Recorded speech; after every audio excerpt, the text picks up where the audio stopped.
In 1997, at the request of Robert Dawkins, the director of Hoop Academy International Incorporated, I, Derek Limas, the director of video productions at the Hoop Academy Project, had the distinct pleasure of conducting an impromptu interview with Alexandria's most celebrated Hall of Fame basketball player, Earl F. Lloyd. It was during this event, in honor of Mr. Lloyd, at Bolling Air Force Base, that I began to interview him for the next 15 years on different occasions. I cannot recall whether one interview was more significant than the other. However, 10 years after I had met Mr. Lloyd, I had no idea that I would be interviewing him in his home. Again, at the request of Mr. Dawkins, 10 years later in 2007, I was en route to Crossville, Tennessee, with video production equipment in tow as a welcome guest in the home of Mr. and Mrs. Lloyd to conduct a unique and unprecedented interview of Earl Lloyd and Harley Skeeter Swift, who was also a native Alexandrian. This 3-day interview was one that rarely occurs, and it would involve two living legends from the same hometown, one black, one white, but from different sides of the tracks. You see, Earl grew up during extreme racial segregation, with limited resources, and where the system was designed for him and all black people to fail. Mount Vernon Boulevard was, as the German would say, was verboten. You know, it's taboo. I mean, if a black kid was seen walking up Mount Vernon Avenue, you better have a mop and a bucket. And you better stop quick someplace and start cleaning up something, because you had no reason, there was no reason in the world for a young black kid to be on Mount Vernon Avenue. And because, first of all, he's put himself in harm's way. It was crazy times, man. You know, you think about this. Usually athletes, some kind of way, will gravitate to each other. I never saw a football game at George Washington High School. Never saw a basketball game. Never saw a baseball game. Never saw a track meet. I mean, you never felt like you would be welcome. And so just to be on the safe side, why take a chance? Skeeter, on the other hand, who was white, grew up during integration.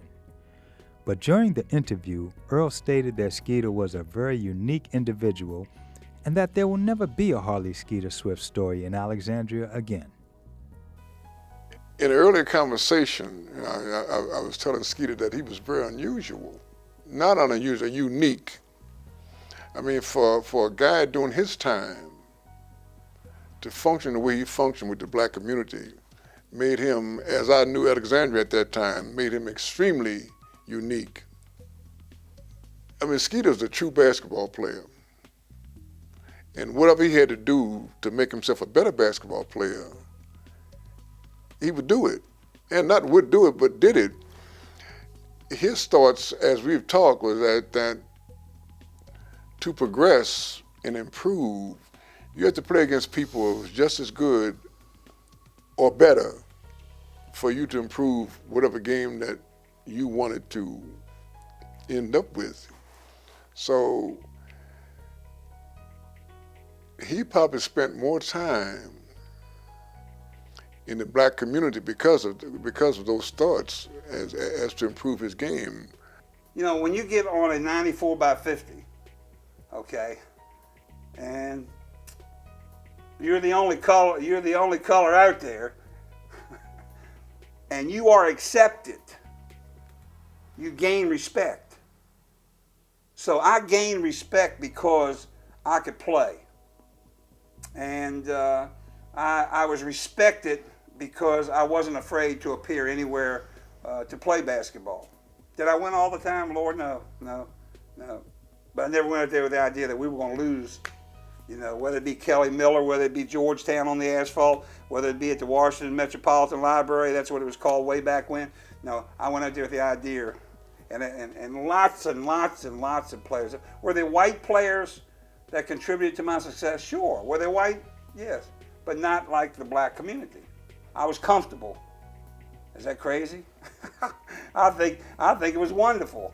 I look back, my wife says, can you believe, Skeeter, it was segregation and integration, and you could go anywhere in the city of Alexandria that I wanted.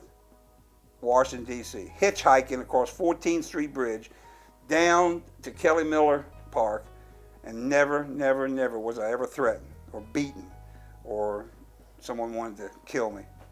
Mr. Dawkins, an observer of Skeeter's development, also stated that Skeeter was unique and blessed because he was able to enjoy life on both sides of the tracks.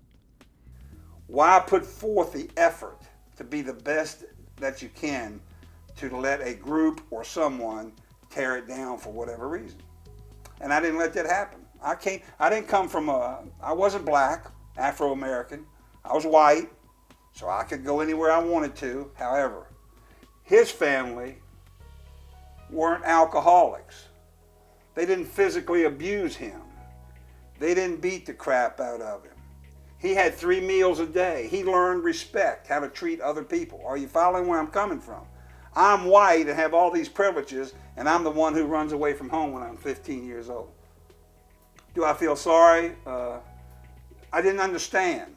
And you'll probably say, Skeeter, here I am sitting there listening to you. I'm Afro-American, you're white, and you didn't understand in 65, or I'm sorry, from 1960 on up, it was a segregated, integrated situation. I was accepted. I could have went over to Miss Lloyd's. She would have brought me right in, set me right down at the table and fed me whatever kind of meal she had. Miss Miller, the same. Do you understand what I'm saying? I didn't understand that there was prejudice. I'm not apologizing that I didn't know, but I was engulfed in basketball. I was engulfed being accepted in a side of a family. I'm sorry, in a side of a town that was looked down upon for not their reason, for not their problems or their reasons. It was just the way it was at the time, and it's sad. As a result of these blessings, he was never inconvenienced or denied the opportunity to journey to the other side of the tracks to satisfy his curiosity about some unresolved issues he had concerning his ability to compete with talented inner-city African Americans. The lessons Skeeter learned from these experiences speak for itself because of the multitude of distinguished and prestigious awards he accumulated during his career. Although they played in the National Basketball Association and are from the same hometown, these legends had never met until this historic occasion. You know, this is kind of an unusual circumstance. I mean, you got the 2 guys, one white and one black, the only 2 professional basketball players from Alexandria, Virginia. We both living in Tennessee, and we're both here under the same roof. And here I was, with my cameraman Rodney Clark, in Earl's home for 3 days of videotaping an eloquent, unrehearsed, and unapologetic account of their life's experiences. The mistake Parker Gray made was we had the wrong school colors. We were blue and white, if you remember. Parker Gray Bulldogs. George Washington Presidents had blue and gold. Now, George Washington got new uniforms every year. And we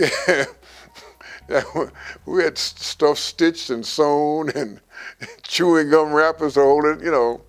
So my thing was, we should have adopted the same colors that George Washington had, because the uniforms they wore for 1 year, if they were hand-me-downs for us, it would have been a fabulous uniform for us at that time. Parker Gray High School, we had, I mean, athletically, as far as equipment and that kind of stuff, we had nothing. We didn't have a gymnasium. We had that little bandbox auditorium. We didn't have a football field, baseball diamond. We couldn't have a track team. And we didn't have a football field. All of our football games, home games, were played in the municipal stadium. But it's amazing. It's utterly, when I reflect back to Parker Gray, I shake my head. I don't know how we did it, except for the fact that we had a magical coach, Lewis Johnson. I mean, man, he got it done. And we had a lot of kids, situation-wise, in the summers, there was very little for us to do. There were no jobs for black kids. There were no little leagues. Consequently, what we did, we played sports. We'd play softball in the morning, touch football in the afternoon, and basketball in the late evening. And like anything else, the more you do something, the more proficient you become. So as a consequence of us playing all the time, we were pretty good at it. George Washington High School didn't have basketball players that was as good as I was. In order for me to take the next step forward, I wanted to go to college. Mind yourself, I was 6'1.5", 240 pounds, and people told me I was too fat to play basketball. I wasn't fat. Yes, I was, but I could play basketball.